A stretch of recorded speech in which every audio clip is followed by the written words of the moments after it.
She sent her Mafia boss husband one message SOS, and he ignored it while lying in another woman's bed. Mela Donovan was alone in a mansion that looked perfect from the outside, gripping the kitchen counter while a panic attack stole the air from her lungs. And her 2 small children slept upstairs. She didn't ask for flowers. She didn't ask for money. She sent 3 letters to the man who had promised to protect her. Lorenzo Viscari read them, looked at the phone, and chose Serena instead. When he finally asked if everything was okay, Mela realized the marriage hadn't ended with screaming. It had ended in silence. The house is silent in the worst possible way. Not peaceful, not calm, but heavy, as if every room is holding its breath. In the kitchen, the refrigerator hums while Mela Donovan grips the cold granite counter so tightly her fingers ache. Afternoon light falls across the spotless floor she cleaned that morning, making the mansion look perfect from a distance and lifeless up close. Upstairs, 2-year-old Sophia sleeps, her soft breathing coming through the baby monitor. Down the hall, 4-year-old Marco is napping too, and Mela, the woman everyone believes has everything, is bent over the counter, trying to survive a panic attack that feels like drowning without water. Her phone lies beside her hand. On the screen is a family photo from 2 years ago, back when Lorenzo still came home for birthdays and knew how to smile at her like she mattered. His arm is around her waist. Her face is bright, trusting, almost unfamiliar now. She opens their message thread. The last text from him came 3 days ago, busy. Don't wait up. No apology. No explanation. Just another small dismissal added to a long list. Mela has stopped asking where he goes at night because the answers are always polished and empty. Business. Pressure, the empire, words that sound important enough to hide almost anything. Her chest tightens again. She thinks about calling her sister Julia, but that would mean saying the truth out loud. Her marriage is not just strained, it is starving. So she does the only thing she can manage. With a shaking thumb, she types 3 letters, SOS, embarrassed by how small they look against the size of her fear. Then she sends the message, delivered. A second later, read. That tiny change on the screen hits her like a hand around her throat. He saw it. He knows she needs him. Now all that remains is the question that will decide everything. Will he come? Lorenzo Viscari sees the message while seated at a private table beneath warm restaurant lights. Serena Hale's hand rests on his wrist, her smile soft and practiced. For 1 second, his face changes. Some old part of him understands what SOS means. But Serena leans closer, glances at the screen and murmurs, "Your wife knows exactly when to ruin a night." Then, with 2 fingers, she turns his phone face down before he can answer. Lorenzo lets her. He tells himself Mela is being dramatic, that he will call later, that nothing truly dangerous can happen inside a mansion guarded by cameras and money. Mela waits. 1 minute becomes 5, then 10. She keeps staring at the phone, as if her need alone can force it to ring. Nothing comes. No call. No message. No sign that the man she married understands the difference between annoyance and emergency. She sets the phone down and tries the breathing exercise her therapist once taught her. Before Lorenzo convinced her therapy was unnecessary. He had said she had a beautiful home, healthy children, and more security than most women ever dreamed of. Why couldn't she just be grateful? To him, her pain had become bad manners inside a gilded cage. When the shaking finally eases, shame rushes in to replace it. Mela almost calls Julia, then stops. Her sister would drive over in minutes, but then the secret would no longer be private. Julia would see the restaurant receipts, the hotel charges, the unfamiliar perfume on Lorenzo's jackets, the way Mela flinches at every late-night notification. Mela is not naive. She knows his absences are not all business. She simply has not been ready to admit that her husband has become a stranger who visits their home like a guest and leaves behind the cold smell of someone else's life. She splashes cold water on her face and looks at herself in the mirror. At 32, she is still beautiful, but exhaustion has carved shadows under her eyes that no makeup can hide. Then her phone buzzes. Her heart jumps before she can stop it, but it is only a bank alert. $50,000 has just been transferred from their joint account to something called SH Consulting. It is the 3rd large withdrawal this month. Mela stares at the initials. SH. She does not know the name yet, not fully, But something about those letters makes her stomach turn cold. Lorenzo always told her not to worry about money. I handle the business, Mela. You handle the house. As if raising 2 children, managing a staff, and keeping a dead marriage looking alive were not work. As if money gave him the right to make every decision alone. Numbers stay in her mind. Soon Sophia and Marco will wake up needing snacks, hugs, and their mother's smile. They do not need to find her broken on the kitchen floor. She climbs the stairs, and with every step, something inside her settles. Not anger, not panic, something quieter and stronger. By the time she reaches Sophia's room, Mela understands what Lorenzo's silence has done. It has given her an answer. People often stay in cold places because they fear what waits outside. But there is a worse fate than leaving, disappearing slowly while everyone calls it loyalty. She watches Sophia sleeping, one tiny fist curled against her cheek, and imagines a life where her children do not learn that love means begging to be noticed. The thought frightens her. It also gives her air. For the first time in months, Mela allows herself to picture a future without Lorenzo in the center of it. Lorenzo stands before the floor-to-ceiling windows of his penthouse suite, looking down at the city as if it belongs to him. A crystal glass of whiskey glows in his hand. Behind him, Serena steps out of the bedroom in a silk robe, her dark hair damp, her beauty careful in a way that once thrilled him. On the marble counter, his phone still holds Mela's unanswered SOS. Serena notices him looking at it. She does not ask if his wife is all right. Instead, she smiles and says a man like him cannot run home every time someone wants attention. Lorenzo should hate the cruelty in that sentence. Instead, he lets it comfort him, because it gives him permission to do what he already wants. His father's voice lives in his head. Weakness is death, sentiment is a luxury. Family must understand sacrifice. He has repeated those lessons for so long that they now sound like wisdom. 6 months earlier, his mother had warned him he was becoming his father, a man who built a dynasty and left everyone inside it lonely. Lorenzo dismissed her. Mela understood him, he said. Mela was strong, but strength is not the same as endless silence. His mother's warning returns now.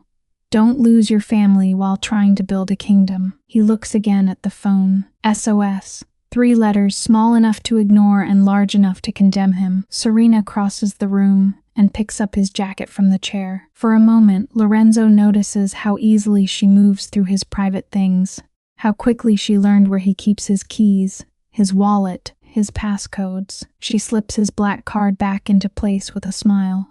The thought flickers and dies. He is too proud to suspect the woman who flatters him, and too ashamed to face the woman he has abandoned. Serena sees the hesitation and kisses the side of his neck. She tells him he deserves one night without guilt. Her voice is gentle, but her eyes slide toward the phone again, measuring him. Lorenzo turns away from the screen and pulls her close. Nothing urgent, he says, though he knows that is not true. Serena smiles as if he has passed some test. In that moment, he chooses the easy lie over the hard love waiting at home. He chooses pleasure without questions, admiration without history. A woman who wants his power more than his soul. By midnight, Serena is asleep beside him, but Lorenzo cannot follow her into sleep. The room is dark, expensive, and empty in the way only a rich man's secret can be empty. The pleasure has faded, leaving guilt sitting cold in his chest. He remembers his wedding day, Mela walking toward him with eyes full of trust. He had meant every vow then. He truly believed he could build an empire and still be the husband she deserved. But day by day, meeting by meeting, he let ambition become an excuse for absence until neglect felt normal. He thinks of the changes he pretended not to see. Mela stopped waiting up. She stopped asking him to dinner. She stopped touching his arm when he passed her in the hallway. At first, her silence felt convenient. Then it started to feel like judgment. His phone buzzes from the next room, and his body goes cold before he even reaches it. Missed calls from his mother, legal notices, bank messages. And there, beneath all of it, Mela's SOS still glows like a bruise. Months of schedules, reminders, children's appointments, and nothing that looks like love. He should call her. Even now, after midnight, he should call and ask what happened. But guilt makes cowards of men who are brave everywhere else. Lorenzo tells himself he will fix it tomorrow. He will send flowers, take her to dinner, maybe even take a weekend away. He will make one of those grand gestures that used to work before the wounds became too deep. Then Serena shifts in the bed and murmurs his name. Lorenzo goes back to her, carrying the lie with him. Tomorrow, he thinks. Tomorrow is a dangerous word when someone you love needed you today. Dawn spills pale blue light over the penthouse. Serena is awake before him, sitting near the window with his tablet open on the side table. She closes it quickly when he stirs, then laughs and says she was only ordering breakfast. Lorenzo is too ashamed of himself to question it. His mind is still on Mela, on the text he ignored, on the children waking up without him again. Serena tells him he looks tired and smooths a hand over his chest. She knows exactly when to sound tender. She knows exactly how to pull him away from the truth. He runs a hand over his face and reaches for his phone. No new messages from Ella, no frantic follow-up, no angry demand, only silence. He takes that silence as proof the danger has passed, because that is easier than admitting she may have finally stopped reaching for him. Serena watches him read the screen, then mentions a charity gala and a transfer her stylist needs handled before noon. Lorenzo barely listens. He approves it with one thumb. Another small door opens to his private world, and he does not even hear the lock turn. Back at the mansion, Mela sits cross-legged on the playroom floor, while Sophia stacks blocks and Marco colors a dragon with orange wings. Their laughter fills the room, bright and innocent, and it hurts because their father is absent from even this simple joy. Mela smiles for them, but the muscles in her face feel tired. 24 hours have passed since she sent SOS. Lorenzo has not called. The children do not know that their mother nearly broke in the kitchen while they slept, and children notice silence long before adults admit it means something. Sophia's tower falls and she laughs, starting over without fear. Mela watches her daughter rebuild from the scattered pieces and feels tears burn behind her eyes. A marriage held together by routine does not collapse all at once. It weakens in small places first: a missed dinner, a cold reply, a lonely hospital appointment, a birthday cake cut before Dad arrives. Mela thinks of every time she told the children he was working hard. Every excuse had been meant to protect them. Now she wonders if she was only teaching them that love is allowed to be absent as long as it pays the bills. Her phone sits face down on the rug. She turns it over for the 100th time. Still nothing. Not from Lorenzo.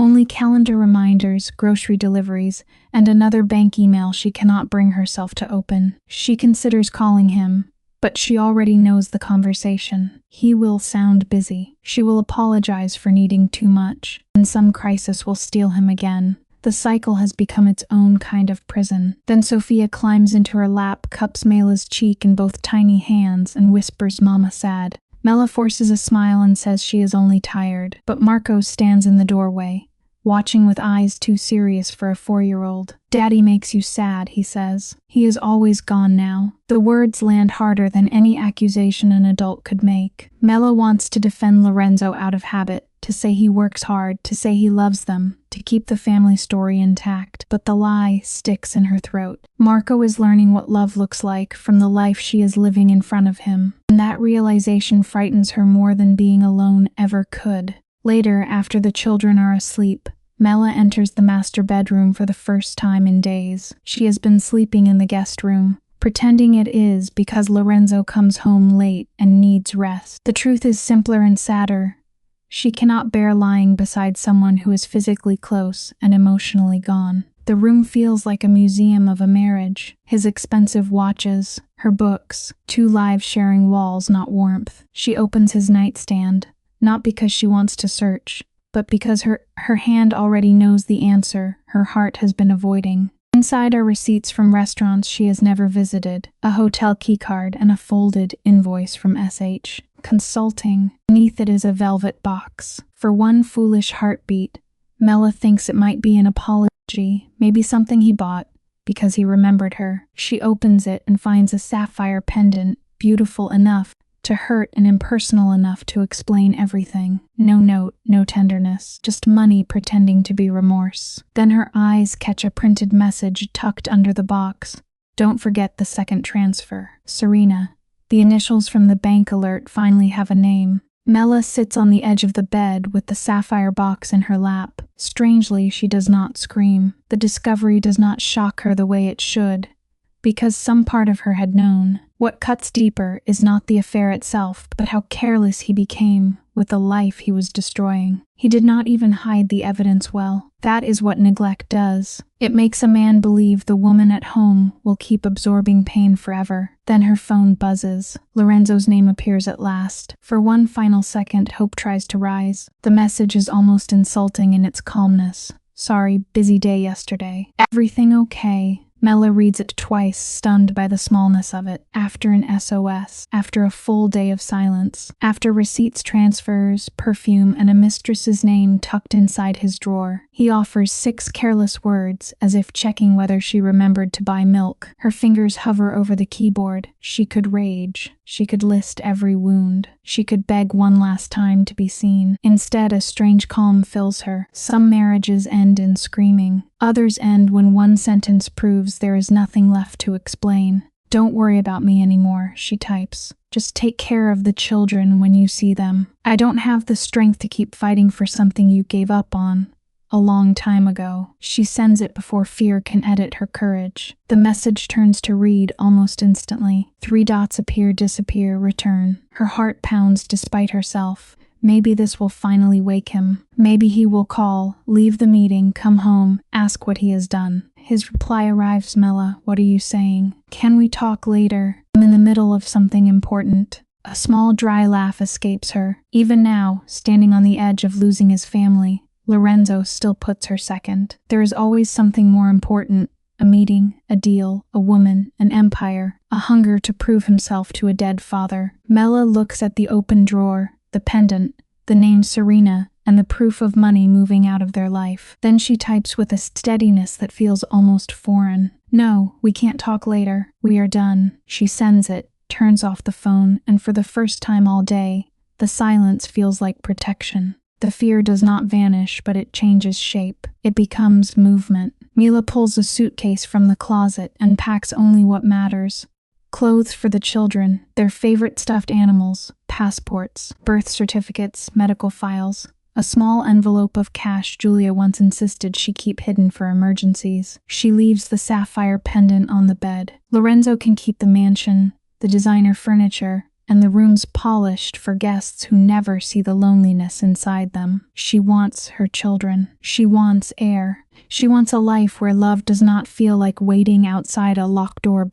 Before leaving, she removes her wedding ring and places it on the dresser. The diamond catches the afternoon light, still beautiful, still worthless as a promise. She remembers Lorenzo, sliding it onto her finger and saying forever with a conviction that had made her believe him. But forever is not a word. It is a daily choice. Somewhere along the way, he stopped choosing her and expected the vow to do the work for him. Mela takes one last look at the bedroom, then walks down the hall to wake the children. By sunset, the mansion will be behind them. By nightfall, she will be at her mother's house, beginning again. Across town, Lorenzo sits in his office staring at Mela's last message. We are done. The words do not change, but each time he reads them, they grow heavier. His assistant announces the 2:00 meeting through the intercom. Lorenzo looks at the packed calendar, the contracts waiting for signatures, the empire that always seemed urgent enough to outrank his family. For the first time, the schedule looks absurd. A man can win every negotiation and still lose the room where his children sleep. He stands so abruptly his chair rolls back and hits the wall. Cancel it, he says. Cancel everything today. I need to go home. His assistant falls silent. Lorenzo Viscari does not cancel meetings. Not for illness, not for storms, not for anniversaries. When she mentions the Castellano deal, his voice hardens. I said cancel it. He grabs his coat and leaves before habit can drag him back to the desk. In the elevator, he calls Mela, straight to voicemail. He calls again. Nothing. The ride down feels endless. For years, people waited for Lorenzo. Now, for the first time, he is the one trapped in delay. The drive home is a punishment measured in red lights. When he reaches the estate, the gates open to the same flawless lawn and shining windows. But the house looks strangely dead. He remembers bringing Mela here after their wedding, proud of the luxury, certain he was giving her a dream. Inside, no children's voices echo from the stairs. No music plays in the kitchen. No soft footsteps move above him. He runs to the bedroom and stops in the doorway. Half the closet is empty. The children's drawers are open. On the dresser, her wedding ring sits alone like a verdict. His phone buzzes in his hand. A message from his mother appears. "Why is Mela here with the children? What did you do?" Relief hits first. They are safe. Then dread follows, colder and stronger. Mela had gone to his mother, not to a hotel, not to hide, but to the one woman who had warned him this day would come. Lorenzo calls immediately. His mother answers with no greeting. "What did you do to that girl?" she asks. He tries to say he thought Mela understood. His mother cuts him off with a bitter laugh. Understood what, Lorenzo? That her husband had become a ghost. His mother tells him she watched Mela fade for months, watched the children learn not to ask when Daddy was coming home. Then her voice turns sharp. "Did you even answer her when she sent that message?" Lorenzo closes his eyes. He cannot lie. Mother hears the silence and understands. Then she says the name he hoped no one knew, Serena. The shame hits him hard enough to make him sit on the stairs. He has been exposed not by gossip, but by the pattern of his own cruelty. His mother says he has become the very man he spent his life resenting. Lorenzo begs to speak to Mela. His mother refuses. She says Mela is upstairs trying to calm Sofia, while Marco keeps asking why his mother cried in the car. Then Lorenzo hears his son in the background, small and angry, saying he does not want Daddy to make Mama cry again. The words hit harder than any verdict. Lorenzo says he is coming over, that he will fix it. His mother's voice goes quiet. "Some things cannot be fixed just because you finally have time," she says. "Some things break while you are busy calling them strong." Then the line ends. Lorenzo stands in the empty house, staring at a new message from Serena asking when he can get away again. For the first time, her name makes him sick. With cold resolve, he types one final message. "It is over. Never contact me again." Then he blocks her number. It is not enough. It does not erase the betrayal or bring his family back, but at least it is honest. He notices all the things he never saw when Mela was there. The children's drawings, her grocery list, the small vase of flowers she must have replaced every week. She had been holding their life together with both hands. He calls his attorney and demands that half his assets be transferred to Mela with no conditions. His attorney advises caution, asks whether he is making an emotional decision, suggests they meet next week. Lorenzo says today, if Mela wants full custody, she gets it. If she wants the house sold, sell it. If she wants distance, he will not punish her for surviving him. The words sound noble, but they also taste like failure. Money is the only language he has mastered, and now even he understands it cannot buy back trust. Still, it is the first decent thing he can offer. That evening, he drives to his mother's house. From the sidewalk, he hears Marco laughing in the backyard, and the sound nearly breaks him. For years, he treated these ordinary moments as if they would wait for him. Now they belong to a home he no longer lives in. His mother opens the door before he can knock. Her face is hard, though grief softens her eyes. She does not step aside at first. "She does not want to see you, Lorenzo." He swallows. "I know, but please, I need 5 minutes." After a long silence, she lets him in. Mela sits alone at the kitchen table before an untouched cup of tea. She looks up, and the blankness in her eyes hurts more than anger would have. The warmth that once waited for him is gone. Lorenzo starts with the words every guilty man reaches for. "Please let me explain." Mela's voice is calm. "Explain what?" "How you built a life where I existed as the caretaker, the decoration, the woman who made your house look human, while you lived like you had no family." He flinches. Every word is controlled and every word lands. Her lack of emotion is devastating, because it means she has already cried herself empty. Lorenzo tells her he wants to change, that he will fix things, that he will do whatever she needs. Mela looks at him with tired pity. "That is the problem," she says.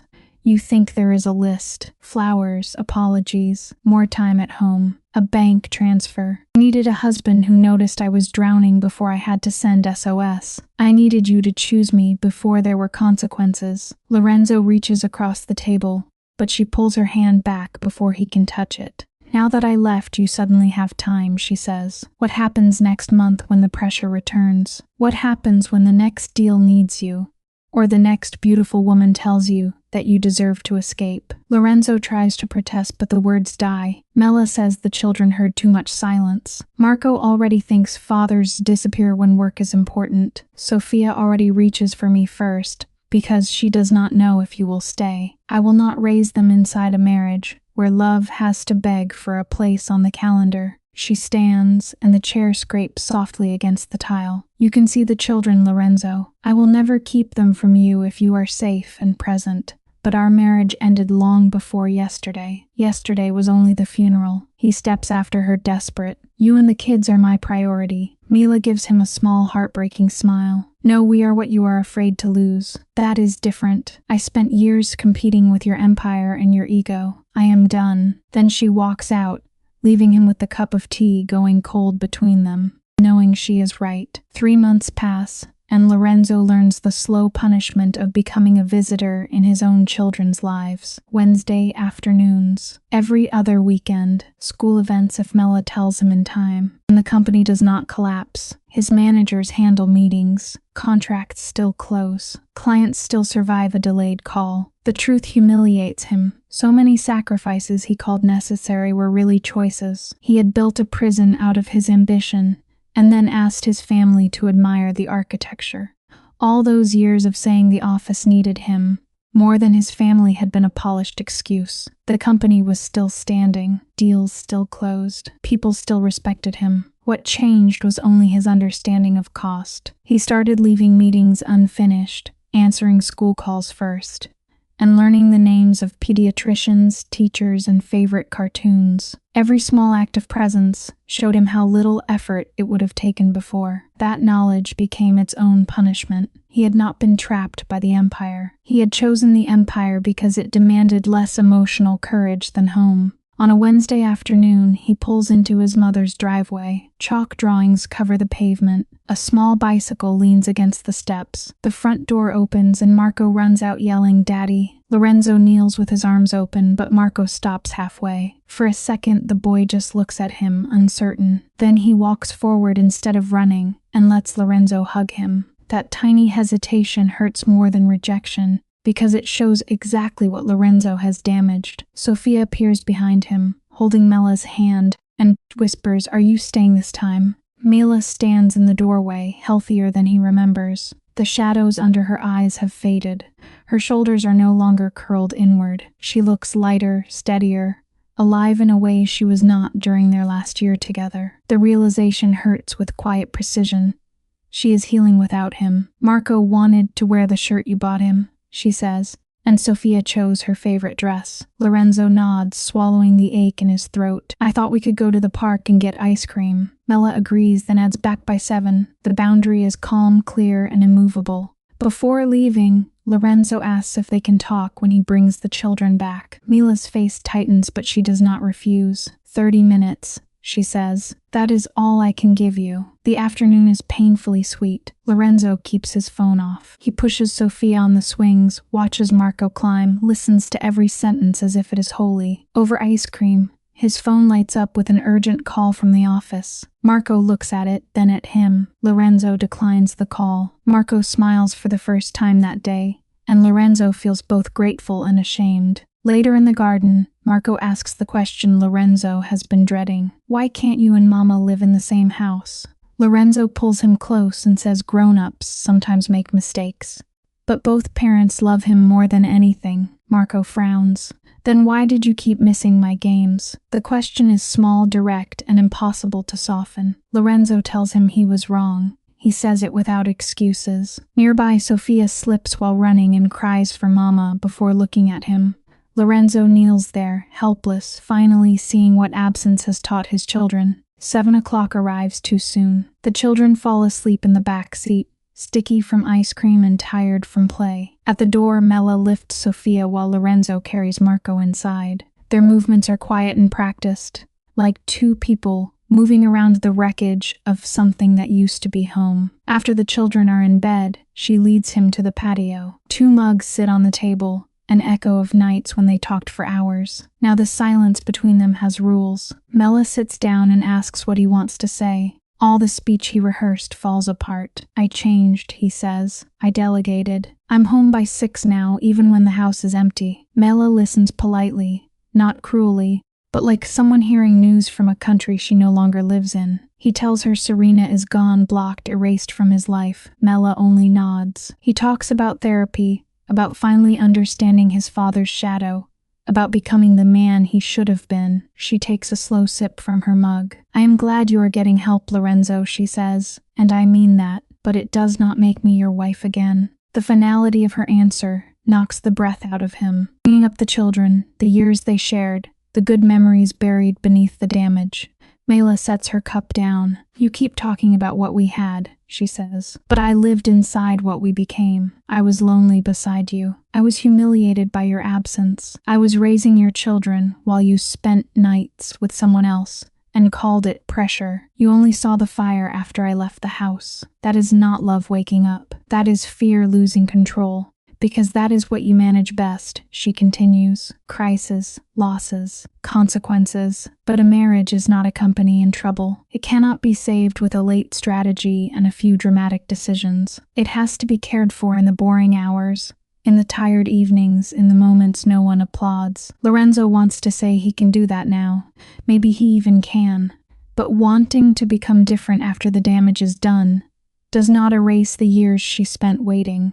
Mela tells him his efforts matter, but they cannot resurrect what already died. You are a better father now, she says softly. That matters more than you know. Our children need that version of you, but I cannot rebuild a marriage from ashes I spent years choking on. There is no anger in her voice, only exhaustion and truth. Lorenzo realizes she has already mourned him. She grieved the marriage in the kitchen, in the nursery, in the empty bed, long before she ever packed a suitcase. When he says he loves her, the words are finally sincere. Mela's eyes soften, but not enough to change anything. I know you love me in your way, she says, but love without presence is only a shadow. I needed to be seen. I needed to matter before I disappeared. Maybe you never knew how to look past yourself long enough to see me, but the result is the same. Lorenzo asks if this is all they will be now. Polite exchange, birthday parties, school plays, separate cars in the same parking lot. Mela nods. We will be good parents, she says. We will be peaceful for them.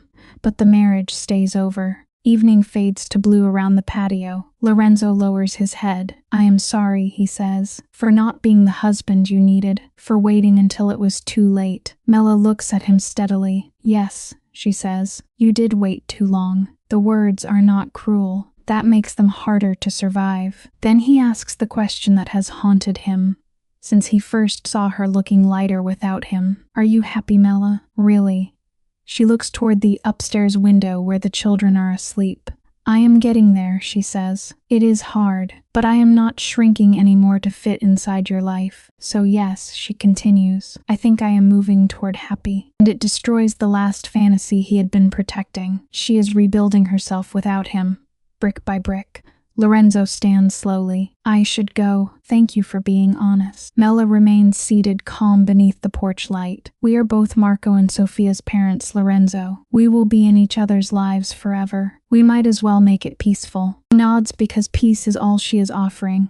And after what he did, even that is mercy. As he drives away, Lorenzo looks in the rearview mirror. The modest house glows warm behind him, while the road ahead leads back to a penthouse that no longer feels like success. 6 months later, on a cold Tuesday afternoon, his attorney calls. Mr. Viscari, we found irregularities in several accounts. Lorenzo stops beside his office window. The attorney explains that unauthorized withdrawals have been made over 8 months, through shell companies, and approved with forged signatures. One name appears again and again in the paperwork, SH Consulting. The initials Mela had noticed before anyone else. How much? Lorenzo asks. His throat is dry. Approximately $3 million, the attorney says. The theft was too precise to be random. Someone had access to his codes, his devices, his private papers, his trust. Security footage shows Serena in his office at dawn, opening his tablet while he slept in the next room. Her real name was Sarah Mendez, a professional grifter who targeted wealthy, lonely men. Every soft laugh, every late-night confession, every flattering touch had been part of the work. The woman he chose over his family had been robbing him the entire time. By the time the truth comes out, Serena is already gone.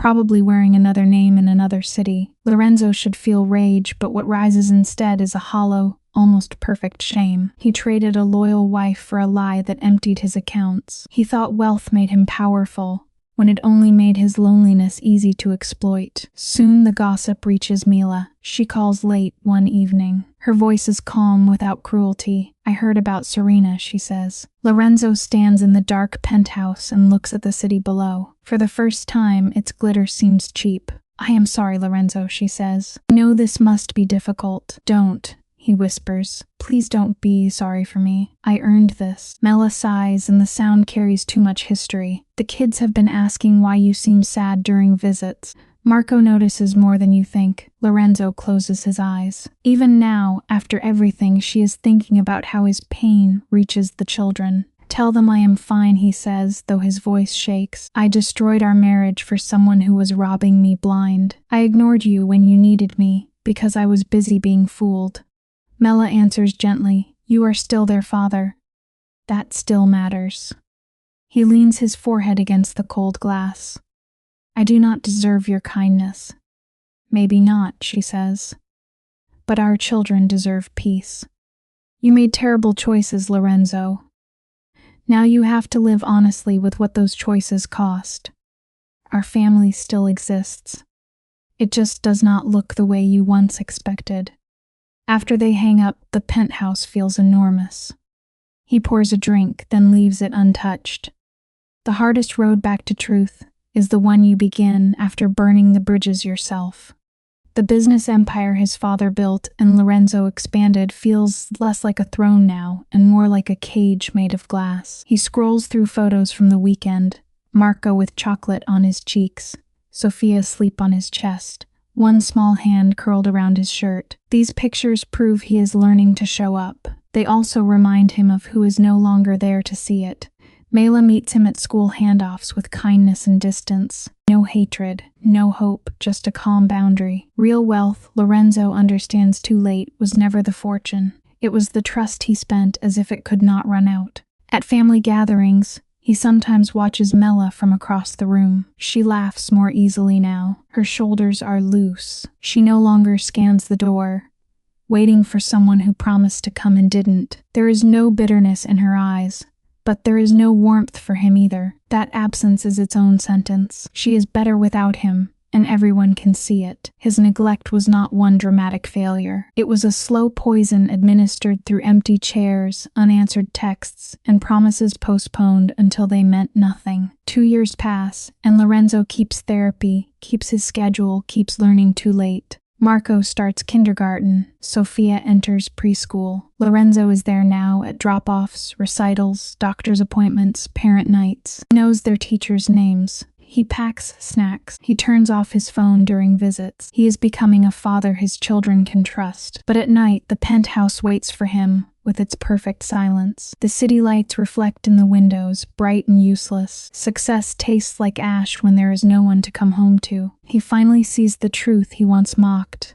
The most valuable parts of a life never appear on a balance sheet, and once thrown away, they cannot simply be bought back. One spring evening, 2 years after the collapse, Lorenzo sits in his car while Marco talks from the back seat about a man named David. David is a school teacher. David fixes fences. David brings cookies. David makes Mama laugh. The words hit Lorenzo hard enough to steal his breath. Jealousy rises ugly and useless. Mela is young, beautiful, and free. Of course she deserves someone who shows up without being forced by loss. He knows this. Still, the thought of another man standing in the warmth he destroyed follows him like a shadow all evening. At the front door, Mela notices the tension in his face. "Are you all right?" she asks. Lorenzo admits Marco mentioned David. He forces himself to say she deserves happiness. Mela studies him under the porch light, cautious but kind. "David is a friend," she says. "But yes, I have started dating sometimes. Does that bother you?" Lorenzo looks down at his hands. "I have no right to be bothered. I only hope whoever earns your heart treats you with the respect I failed to give." Her eyes soften with pity, and that pity hurts worse than anger. "You have to let go too," she says. She says it clearly.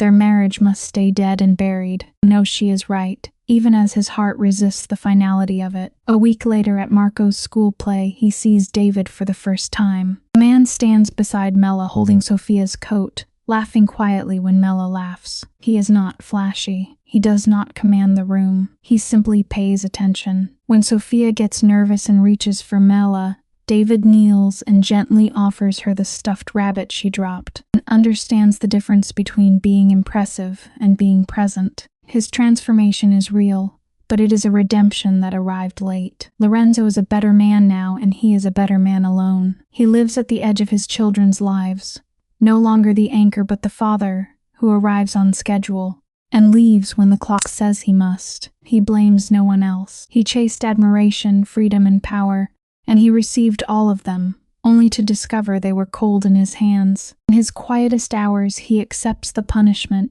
to watch his family grow stronger at a distance, knowing they had to leave him in order to heal. One night, alone in his penthouse, Lorenzo receives a message from his assistant. The company has won the biggest contract of his career. A year ago, he would have opened champagne. Now he only looks across the room at a framed photo of Marco, Sophia, and Mela laughing in sunlight, David's hand resting gently on Marco's shoulder at the edge of the picture. Lorenzo turns the phone face down, the same way he once ignored 3 letters that could have saved his marriage. Money, power, victory, none of it speaks in the silence. Some losses do not end a man's life. They simply teach him what his life was worth after he has already traded it away. Every mafia boss story is not only about power, money, revenge, or fear. Beneath the violence and darkness, there is often a painful human lesson about choices, consequences, loyalty, family, and the price of ambition. This story reminds us that no matter how powerful a person becomes, no one can escape the truth forever. Hundreds of people, and make others tremble at the sound of his name. But if his heart is empty, his victory is never complete. The mafia boss in this story represents a man who built his life on control. He believed that fear was stronger than love, that silence was safer than honesty, and that power could protect him from pain. For years, he may have won every battle in the streets, in business, and among his enemies. But the most important battle was never outside him. It was inside his own heart. That is where he truly lost himself. One of the most meaningful lessons from this story is that power without morality becomes a prison. Many people dream of becoming rich, respected, or feared. They think success means having control over others. But real success is not measured by how many people obey you. It is measured by how many lives you protect, how much peace you create, and how much good remains after you are gone. The mafia boss had money, influence, and protection, but he did not have peace. His life shows us that a person can be surrounded by luxury and still feel completely alone. Another important lesson is that loyalty is valuable, but blind loyalty can destroy lives. In the world of crime, loyalty is often treated like the highest law. People are expected to follow orders without question. Never mean giving up your conscience. A loyal person does not simply protect someone's secrets. A loyal person also has the courage to stop someone from destroying themselves. This story teaches us that loyalty without honesty is dangerous. Real loyalty should be connected to truth, respect, and moral responsibility. The story also shows the heavy cost of revenge. Revenge often feels powerful in the beginning. It gives a person the illusion that pain can be answered with pain, but revenge rarely heals anything. Instead, it creates a chain of suffering that keeps growing. One act of revenge leads to another. One betrayal leads to another. In the end, everyone loses something. The mafia boss may have believed that revenge would restore his honor, but what it truly did was steal his humanity piece by piece. This is a powerful reminder that forgiveness is not weakness. Sometimes, forgiveness is the strongest decision a person can make because it breaks the cycle of hatred. Family is another central lesson in this kind of story. Many mafia bosses claim they do everything for family. They say they commit crimes to protect the people they love. But protection without honesty can become another form of harm. A family does not only need money or security. A family needs trust, emotional safety, and love that is not poisoned by fear. If a father, husband, brother, or son becomes powerful but loses the ability to show tenderness, then his family may live in a beautiful house, but still feel trapped inside it. This story reminds us that children and loved ones often pay the price for the choices of powerful men. The mafia boss may think his decisions only affect his enemies, but every secret, every violent act, and every betrayal leaves a shadow over the innocent people around him. That is why one of the strongest educational messages is this: before making a decision, we must ask ourselves who will suffer because of it. A selfish choice may bring temporary success, but it can create long-term pain for the people we love most.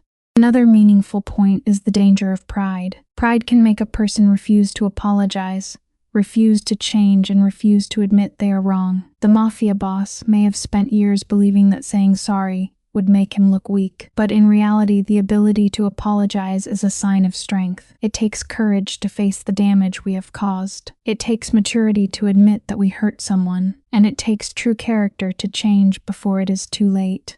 The story also teaches that redemption is possible, but it always requires sacrifice. A person cannot simply say they have changed. They must prove it through action. Redemption means accepting responsibility, protecting the innocent, telling the truth, and sometimes losing everything that was built on lies. For a mafia boss, redemption may mean walking away from power, exposing corruption, saving someone he once endangered, or choosing love over control. The path to redemption is painful because it forces a person to confront the worst parts of themselves, but it is also the only path that can lead to peace. From a human perspective, this story is powerful because it shows that even the hardest heart can still feel pain. Behind the cold eyes of a mafia boss, there may be regret, loneliness, childhood wounds, or a deep fear of being betrayed. This does not excuse his actions, but it helps us understand that broken people often break others when they never learn how to heal. The educational value here is important. Pain should not become an excuse to hurt people. Instead, pain should become a reason to grow, to seek wisdom, and to choose a better path. For viewers, the lesson is not to admire the criminal lifestyle, but to understand its emptiness. The suits, cars, mansions, and power may look attractive from the outside, but behind them there is often fear, guilt, and loss. A life built on violence can never bring true happiness. A life built on lies can never bring true freedom. And a life built on fear can never create real love. In the end, the story of a mafia boss is really a warning. It warns us that every choice has a consequence. It warns us that money cannot buy peace. It warns us that fear cannot replace respect. It warns us that revenge cannot heal a wounded heart. Most importantly, it reminds us that the greatest power a person can have is not the power to control others, but the power to control themselves. The deepest lesson is simple but meaningful. Choose character over pride, love over control, truth over silence, and forgiveness over revenge. No matter how dark a person's past may be, change is possible when they are willing to face the truth. But the longer someone waits, the higher the price becomes. A mafia boss may win the streets, defeat his enemies, and build an empire, but if he loses his soul, he has lost everything. True strength is not found in violence. True strength is found in responsibility, compassion, humility, and the courage to become better before it is too late.